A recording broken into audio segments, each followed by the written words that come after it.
Welcome to The Explainer. Today, we're going to untangle the long and, believe it or not, super controversial history of facial hair. I mean, think about it. From a symbol of godlike power to something that could literally land you in jail. Yeah, for thousands of years, the beard has been at the center of some serious cultural battles. Okay, let's just jump right in with maybe one of the wildest things I've ever seen on a tombstone. Seriously, this is from a real grave in Massachusetts, and it tells a story that it sounds like it's from another planet, not just another century. So this is the guy, Joseph Palmer. And his crime? Well, it was growing a beard. Seriously. Back in the 1830s in his Massachusetts town, this was apparently a declaration of war. You had kids throwing rocks at him, the local priest refused to give him communion, and then one day it got really crazy. 4 guys literally attacked him with a razor, trying to shave him right there in the street. Of course, Palmer fought back, but he's the one who got arrested for assault. He ended up spending over a year in jail, all for just defending his own face. So what on earth was the big deal?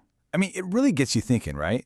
Joseph Palmer's story, it isn't just some weird, quirky thing from the history books. It's a perfect window into why something so, natural has been loaded with so much meaning for so long. How could a beard cause that much of a ruckus? Well, to figure that out, we've got to go way, way back. Okay, let's rewind the clock. We're talking about a time when a beard wasn't just a style choice. Nope, it was a full-on statement about who you were, what you were worth, and frankly, how much of a threat you were. So, for prehistoric guys, the beard was basically a survival multi-tool. I mean, check out its job description. It kept your face warm, sure. It even acted as a bit of a cushion if you took a punch to the jaw. And just like a lion's mane, it made you look way more intimidating. It was a huge mark of honor. Getting it shaved off against your will, that was the ultimate humiliation. And this is where we see one of history's first great facial hair rivalries. You had the ancient Greeks, who were totally team beard. For them, it was a sign of virility, of manhood, of wisdom. I mean, they were literally curling them with hot tongs. But then you have their neighbors, the Romans. They saw it completely differently. To them, a beard was, it was kind of wild, uncivilized.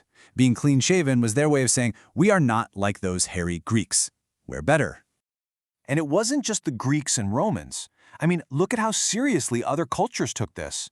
In ancient Egypt, pharaohs wore these fake metal beards, sometimes with gold woven in, to show they were basically gods. In ancient India, a man's beard was so respected he could literally use it as collateral to get a loan. And for Celtic warriors like Otto the Great, swearing on your beard, well, that was like the most binding contract you could possibly make. So the big takeaway here is that this was so not just about looks. By the Middle Ages, a man's beard was basically seen as a physical part of his honor. If you touched another man's beard without his permission, that was the ultimate insult. That was grounds for a duel to the death. No joke.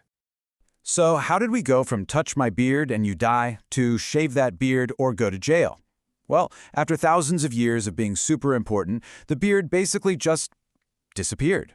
It went into a long, smooth-chinned exile, which is what set the stage for guys like Joseph Palmer getting into so much trouble. Yep, for about 150 years, the clean-shaven face was king. This was the age of beardlessness, and it was all about being refined, elegant, and in control. And you have to remember, this was way before safety razors. Shaving every single day with a straight blade, I mean, that's a dance with death right next to your jugular. So a smooth face wasn't just a fashion choice, it was a daily announcement that you had skill and you had some serious self-control. But then, in the early 1800s, a little rebellion started to, sprout. But not on the chin. It started on the sides of the face. They called it the whisker movement, and it was all about these big, bushy sideburns. And at first, it was seen as kind of scandalous, a thing for these young city dandies. And this new fashion kicked off a whole industry. I mean, check this out. If you couldn't grow your own impressive whiskers, no worries. You could just buy whisker wigs. Yes, that was a real thing. You'd slap on some Russia oil to make them grow, style them with bear's grease, bear grease, and even dye them if they weren't the right color. This was serious business. But those whiskers, they were just the warm-up act.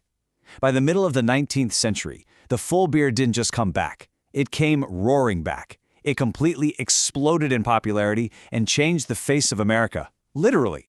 And this chart right here tells the story perfectly. Just look at U.S. presidents. From 1789 to 1860, 0 beards. Not one, Then, bam! Starting with Abraham Lincoln, for the next 50 years, almost every single president had some kind of facial hair. And then, after 1913, right back to zero again. It was this incredible, but really short, super bushy era in the White House. So the question is, why? Why the sudden beard explosion? What happened to make the very thing that got Joseph Palmer thrown in jail just a few years earlier the ultimate symbol of what it meant to be a man? Well, a huge part of the answer has to do with the massive social changes that were happening. Women were starting to demand the right to vote, to have a voice in public life. And as that happened, a lot of men, well, they reacted.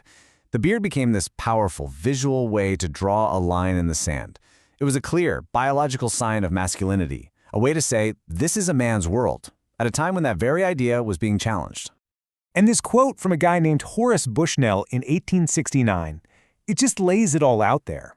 He's arguing against women's suffrage, and he says that a woman trying to vote would be as much of a revolt against nature as a woman trying to grow a beard. In his mind, they were the same kind of unnatural act. See, facial hair wasn't just hair anymore. It was physical proof that men were supposed to be in charge. This idea became so powerful that it was literally drawn onto the face of America itself. Think about Uncle Sam. For decades, he was always shown clean-shaven, but in the 1870s, the famous cartoonist Thomas Nast gave him his iconic beard and goatee. And just like that, the image of American authority became a bearded one. All right, so that brings us into the modern era. What's happened to the beard in the last century or so? Well, as you can probably guess, its meaning kept right on changing. The 20th century was a real roller coaster for facial hair.